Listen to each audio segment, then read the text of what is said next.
ওই সালাবাতুল আনসারী রাদিয়াল্লাহু তাআলা আনহুর অন্তরের মধ্যে শয়তান ওয়াসওয়াসা দিয়েছে। ওয়াসওয়াসা দেওয়ার কারণে সালাবাতুল আনসারী রাদিয়াল্লাহু তাআলা আনহু তিনি জিনার কাজে লিপ্ত হওয়ার জন্য তিনি চিন্তা ধারণা করলো, এই মহিলার হাতটা যদি এত সুন্দর হয়, না জানি মহিলাটা ভিতরে আরো কত সুন্দর। এই চিন্তা চেতনা নিয়ে হাতটা ধরে সালাবাতুল আনসারী ঘরের মধ্যে প্রবেশ করেছে। আওয়াজ করে বলেন নাউজুবিল্লাহ। ঘরের মধ্যে যখন প্রবেশ করেছে, অন্য কোন জায়গায় হাত এখনো লাগাই নাই, শুধু হাতটা ধরে ঘরের মধ্যে যখন দাঁড়িয়ে আছে, ইতিমধ্যে ওই সাইদের স্ত্রী সালাবাতুল আনসারীকে বলে, ও সালাবা, আমি তো হলাম তোমার কাছে তোমার বন্ধুর রেখে যাওয়া আমানত, রহমাতুল লিল আলামিন। আমার স্বামীকে তাবুকের যুদ্ধে পাঠাইছে, যতক্ষণ পর্যন্ত আমার স্বামী ফিরে আসবে না ততক্ষণ পর্যন্ত তুমি আমাদের দেখাশোনা করবে। কিন্তু আজকে আমাদেরকে তোমার কাছে আমানত রেখে গেল, আজকে তুমি যদি আমানতের খেয়ানত করো তাহলে জাহান্নামের আগুনের মধ্যে জ্বলা লাগবে। সালাবাতুল আনসারী অন্তরের মধ্যে আল্লাহর জাহান্নামের আগুন তীব্র গতিতে জ্বলন্ত অবস্থায় উঠতেছিল, এমন ভাবে তার অন্তরে জাহান্নামের ভয় জাগ্রত হয়েছে। সালাবাতুল আনসারী রাদিয়াল্লাহু তাআলা আনহু অন্তরে অন্তরে প্রতিজ্ঞা করতেছিল, আমি কেমন ভুল করলাম, আমার গুনাহ কোথায় গেলে মাফ হবে, আমি তো আজকে আমানতের খেয়ানত করতেছি, অতএব আমি আর তার হাতটা তো ধরে থাকতে পারি না। সালাবাতুল আনসারী সঙ্গে সঙ্গে হাতটা ছেড়ে দিলেন। আওয়াজ করে বলেন সুবহানাল্লাহ। সম্মানিত হাজিরিন, এই জমিনের মধ্যে যত বড় আপনি চেষ্টা করেন, হুজুরের মসজিদের জুমার বয়ানের বক্তৃতায় নারীরা পর্দা করবে না, আওয়াজ করে বলেন ঠিক কিনা? নারীরা তো পর্দা করবে। আমরা যাদেরকে নেতা বানাই, সে নিজে দাঁড়িয়ে পেশাব করে, মুখের মধ্যে রাসূলের সুন্নাহ নাই, কোরআন তেলাওয়াত ভালো নাই, জনগণের মাল চুরি করে, বিদেশের মধ্যে বাড়ি জমিয়ে বাড়ি গাড়ি করে তৈরি করে, আওয়াজ করে বলেন ঠিক কিনা? সম্মানিত হাজিরিন, এইরকম চরিত্র, এই আমানতের খেয়ানতকারী নেতা আমাদের সমাজে বলেন আছে না নাই? যে সকল নেতা জনগণের আমানত রক্ষা করতে পারে না, আমরা 50টি বছর দেখেছি, সেই সকল নেতাদেরকে আমরা হাত দেখতে চাই না। আমরা 50 বছর মানব রচিত আইনের আমরা পরিকল্পনা দেখেছি, কোরআনের পরিকল্পনা দেখতে পারি নাই একটিবারের জন্য। আমরা কারা কারা আল্লাহর কোরআনের পরিকল্পনা সমাজ দেখতে চাই। আজকের মাহফিলে দোয়া তুলে স্লোগান দিয়ে আল্লাহ তাআলাকে দেখা দাও।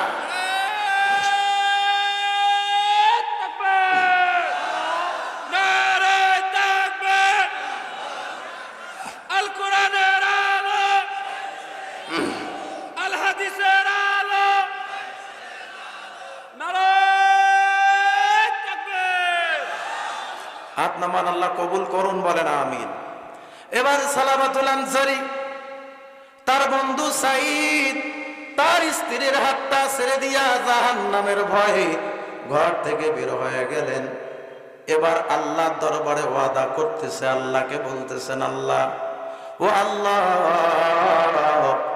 আমি আজকে যে গুনাহের কাজ করেছি, আমি কেমন করে আমার বন্ধুকে মুখ দেখাবো, আমি কেমন করে আল্লাহ রসুলের সামনে দাঁড়াবো?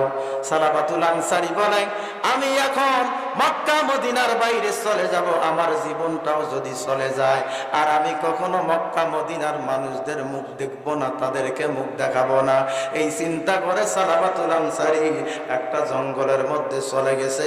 ওই গভীর জঙ্গলের মধ্যে আল্লাহর কাছে ইস্তিগফার করতেছে।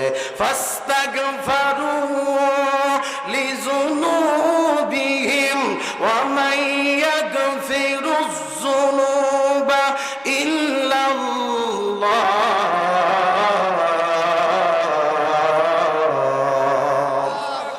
আল্লাহ বলেন, ফাস্তাগফারু লিযুনুবিহিম, আমার বান্দারা যতক্ষণ পর্যন্ত আমার কাছে ইস্তিগফার করতে থাকবে, আমি আল্লাহর পক্ষ থেকে ওই বান্দার জীবনের গুনাহগুলো মাফ করতেই থাকবো, করতেই থাকবো, করতেই থাকবো। আওয়াজ করে বলুন না সুবহানাল্লাহ। সালাবাতুল আনসারী জঙ্গলের মধ্যে যাইয়া আল্লাহ রাব্বুল আলামিনের দরবারে গফুরুর রহিম, গফুরুর রহিম নামে চিল্লায় কান্না করে। ও মুসলমান, সালাবা জঙ্গলের মধ্যে গেছে। ওই জঙ্গলের মধ্যে পৃথিবীর কোনো মানুষ নাই, একজন আছেন, আওয়াজ করে বলুন না তিনি কে? এবার সালাবাতুল আনসারী ওই জঙ্গলের মধ্যে কান্না করে। আল্লাহ পাক রব্বুল আলামিন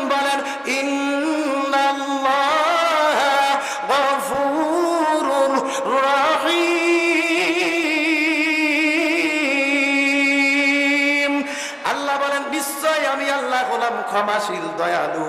আমরা প্রত্যেকটা দিন নামাজের মধ্যে পড়ি আর রহমানির রহিম। ও মুসলমান, মুফাসসিরিন ইকরাম রহমান আর রহিম নামের ব্যাখ্যা করেছেন। মুফাসসিরিন ইকরাম বলেন, আপনারা অনেক মানুষ প্রশ্ন করেন, হুজুর আমি তো নামাজ পড়ি, আমার তো অভাব দূর হয় না। ও হুজুর সুদ খায়, ওর কিন্তু খুব ভালো চলে, আমার কেন জানি ভালো চলে না। ও মুসলমান, প্রত্যেকটা দিন নামাজের মধ্যে তেলাওয়াত করি আর রহমানির রহিম, এরকম করে যখন নামাজের মধ্যে আমরা তেলাওয়াত করি, ও মুসলমান আল্লাহর বান্দা বান্দিরা, মুফাসসিরিন ইকরাম বলেন রহমান ওই জিনিসের নাম, রহমান ওই জিনিসের নাম। একজন অমুসলিমকে, একজন বেধর্মীকে যে আল্লাহকে ডাকে তাকেও আল্লাহ খাওয়ান, যে আল্লাহকে ডাকে না তার জন্য আল্লাহ রিজিকের ব্যবস্থা করেন। এই পৃথিবীর মধ্যে 300 কোটিরও বেশি অমুসলিম আছে, তাদেরকেও রিজিকের ব্যবস্থা করেন আল্লাহ রাব্বুল আলামিন। এমন রহমান যে নমরুদ হযরতে ইব্রাহিম আলাইহিস সালাতু ওয়াস সালামের উপরে নির্যাতন করেছিল, নমরুদের রিজিকের ফয়সালা আল্লাহ বন্ধ করে নাই। ফিরআউন মুসা নবীর উপরে নির্যাতন করেছিল, ফিরআউনের রিজিক আমার আল্লাহ বন্ধ করেন নাই। আবু জাহেল, উতবা, শাইবা, ওয়ালিদ বিন মুগিরা মুহাম্মদুর রাসূলুল্লাহর উপরে নির্যাতন করেছিল।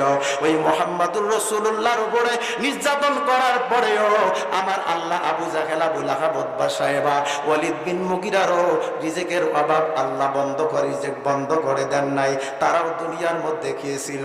বর্তমান জামানায় আপনারাও দেখেছেন 15 বছর আলেম ওলামাদেরকে নির্যাতন করে, জুলুম করে, অত্যাচার করে, তাদেরকে ঘর বাড়ির থেকে আলাদা করে। আমি বলছিলাম আল্লাহ আবু জাহেলকেও খাওয়ায়, নমরুদকেও খাওয়ায়, ফিরআউনকেও খাওয়ায়, সুদখোরকেও খাওয়ায়, ঘুষখোরকেও খাওয়ায়। এই জন্য আল্লাহর নাম হলো রহমান। আর আল্লাহ বলেন ইন্নাল্লাহা গফুরুর রহিম, আল্লাহ এখানে বলেন রহিম। মুফাসসিরিন ইকরাম বলেন প্রকৃতপক্ষে যারা মুমিন তাদের জন্য আমার আল্লাহ হলেন রহিম। সুবহানাল্লাহ বলেন। আনসারী ওই জঙ্গলের মধ্যে যাইয়া আল্লাহর দরবারে কান্নাকাটি করে। আল্লাহ রাসূলের সাহাবী সাইদ জিহাদের ময়দান থেকে ফিরে এসেছে, স্ত্রীর ঘরের মধ্যে প্রবেশ করেছে। স্ত্রীকে ডাক দিয়া বলে, বিবি, ও বিবি, আমার বন্ধুকে যে আজকে দেখাশোনার জন্য কয়েকদিন আগে দায়িত্ব দিয়েছিলাম, তোমার সঙ্গে কেমন ব্যবহার করেছে? স্ত্রী ডাক দিয়া বলে, স্বামী আপনি জানেন না, সে অন্যায় করার জন্য আমার হাতটা ধরে ঘরের মধ্যে প্রবেশ করেছিল। এই জন্য যখন বলেছি আমানতের খেয়ানত করবা না, জাহান্নামের আগুনে জ্বলবা, এই কথা বলার সঙ্গে সঙ্গে ও আমার হাতটা ছেড়ে দিয়ে কোথায় জানি চলে গেছে। এবারে সাঈদ রাদিয়াল্লাহু তাআলা আনহু আর যে মানুষটা জঙ্গলে যাইয়া আল্লাহর দরবারে কান্নাকাটি করতেছিল, ওই মানুষটার একটা নিজের মেয়ে, নাম হলো খামসানা। তার বন্ধু সাঈদ আর খামসানা, বন্ধু তার বন্ধুকে খুঁজতে বের হইছে, মেয়ে তার বাবাকে খুঁজতে বের হইছে। হঠাৎ করে অনেক একটা ফাঁকা জায়গা, মরু অঞ্চল, এক ব্যক্তি উট চড়াচ্ছিল। ওই ব্যক্তির কাছে যাইয়া জিজ্ঞাসা করে, ভাই আপনি কি সালাবাতুল আনসারী নামে কোনো ব্যক্তিকে চিনেন? বলে, না না চিনি না। তবে এক পর্যায়ে ওই লোকটা বলল, আমি একটা লোকের সন্ধান আপনাকে দিতে পারবো, আমি একটা লোকের সন্ধান আপনাদেরকে দিতে পারবো। আমরা এলাকার মানুষ, আমরা রাতের মধ্যে যখন ঘুমাতে যাই, দেখতে পাই রাত্রি যখন গভীর হয় এই জঙ্গলের মধ্যে পশু পাখির ভয়ে কেউ ঢুকতে পারে না। কে জানি এই জঙ্গলের মাঝখানে গফুরুর রহিম, গফুরুর রহিম নাম নিয়ে চিল্লায় আর কান্না করে। সাঈদ বোন চিন্তা করলেন, হয়তো বুঝি আমার বন্ধু জঙ্গলের মধ্যে গেছে। হঠাৎ করে সালাবাতুল আনসারীর বন্ধু সাঈদ তার নিজের মেয়ে খামসানা জঙ্গলের মধ্যে প্রবেশ করলো। জঙ্গলের মধ্যে প্রবেশ করে সালাবাতুল আনসারীকে ডাক দিল। সালাবাকে বলে, চলো বাড়ি যাই। সালাবাতুল আনসারী বলে, না না বাড়ি যাব না, আমি এই মক্কা মদিনার কোন মানুষদেরকে দেখাবো না। সালাবাতুল আনসারী রাদিয়াল্লাহু তাআলা আনহু, সময় খুব কম, সংক্ষেপ করে বলতেছি। সালাবাতুল আনসারী বলতেছে, যেহেতু তোমরা আমাকে জঙ্গল থেকে বের করে নিয়ে যাবা, তাহলে একটা শর্ত হলো, চোর চুরি করলে ধরা পড়লে যেমনি ভাবে হাতের মধ্যে রশি লাগানো হয়, পায়ের মধ্যে রশি লাগানো হয়, ঠিক তেমনি ভাবে হাতে পায়ের মধ্যে রশি লাগাইয়া আমাকে চোরের মতো টেনে টেনে হাসরাইয়া হাসরাইয়া নিয়ে যাও। হাতের মধ্যে রশি লাগাইছে, পায়ের মধ্যে রশি লাগার পর সালাবাতুল আনসারীকে টেনে টেনে মক্কার মধ্যে নিয়ে আসছে। সালাবাতুল আনসারী বলে, তোমরা আমার রশি ছেড়ে দিও না, আমি দুনিয়ায় লাঞ্ছিত হতে চাই, আল্লাহর দরবারে লাঞ্ছিত হতে চাই না। সালাবা ডাক দিয়া বলে, আমার মেয়ে ও মা কামসানা শোনো। সালাবাতুল আনসারী বলে, সাইদ শোনো। আমার মন বলে আমার জীবনের গুনাহ আল্লাহ বুঝি মাফ করবে না। আমার মন বলে আমি যদি আবু বকর সিদ্দিকের দরবারে যাই, আবু বকর সিদ্দিক বুঝি আমার জীবনের গুনাহ মাফ করবে। আবু বকর সিদ্দিকের দরবারে চলে গেলেন, হাতের মধ্যে রশি লাগা, পায়ের মধ্যে রশি লাগানো আছে। টেনে টেনে যখন আবু বকর সিদ্দিকের দরবারে যায়, আবু বকর সিদ্দিক সমস্ত কথাগুলো শোনার পরে আবু বকর বলে, যাও যাও, তোমার জীবনের গুনাহ মাফ হবে না। এবার আবু বকর সিদ্দিকের কাছে যখন গেছে, আবু বকর বিদায় করে দিছে। সালাবাতুল আনসারী বলে, আবু বকর সিদ্দিক আমাকে বিদায় করতে পারে।